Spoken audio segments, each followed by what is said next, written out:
Cooper Kupp on the market. What does he bring in return? I mean, it's a different kettle of fish than Garrett. You know, we talk about the two of them because it But happens. this is a playoff team. Now, I know there's a big number with Cooper Kupp's salary. Yeah. Is that what they're moving off of? I think it's just sort of run its course. They also have a big, like, no one's talking about the Matthew Stafford thing. I don't understand it. Like, I don't understand why nobody's talking about the idea that Stafford could be available, and that if you're another team, you're probably calling the Rams. That contract negotiation last year was tough. Yeah, but you're 7 points away from the NFC title game. I know. But here's the thing. Like, so they went through a legitimate 4 or 5 month negotiation. They wind up band-aiding it, right? Like in the summer. So you get to July and they push $5 million forward from 25 and 26 into 24, guarantee all of it, and then remove all of his guarantees like post 24.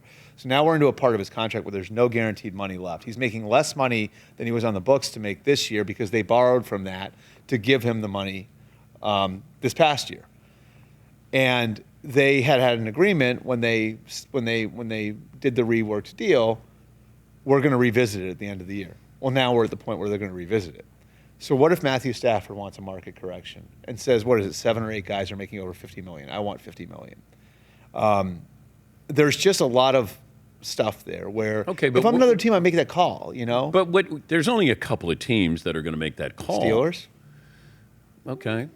Does his wife want to move out of Los Angeles? I mean, and that's a fair question. Yeah, I mean, that's a fair question. But I do think, Matthew said he wants to keep playing, you know? So I think the coaches would love to have him back in Los Angeles. I think there's a lot there that they've got to work through over the next few weeks. And maybe it winds up being fine.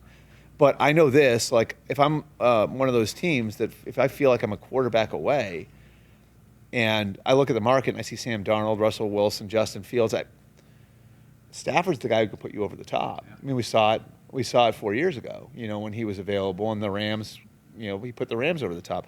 And the Steelers is another one where I'm thinking of those timelines. You know what I mean? T.J. Watt turns 31, I believe, this year, 32. Minkah Fitzpatrick, I believe, is turning 29 this year.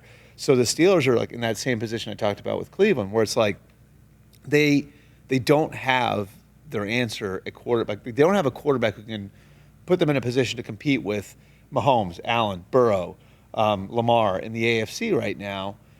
So like they're sort of in this no man's land with those star players, where it's like, can we fix this position fast enough so we can compete with TJ and Minkah still at the height of their powers, or do we have to look at resetting completely? You know, I think that the Steelers are the one where I look at them and it's like, if there's a team that could take a swing at quarterback, that would be them. And I'd say, like, just looking at where they're at, like, if I'm them, I'm on the phone with the Rams. I'm saying, look, like, I would say we want Cooper Kupp and Matthew Stafford if you're the Steelers. And they would, the Rams would probably do that. You know, like if I'm not saying they do Stafford now, but if they had gotten to the point where we're trading Stafford, I think that, you know, you could do some sort of package deal there.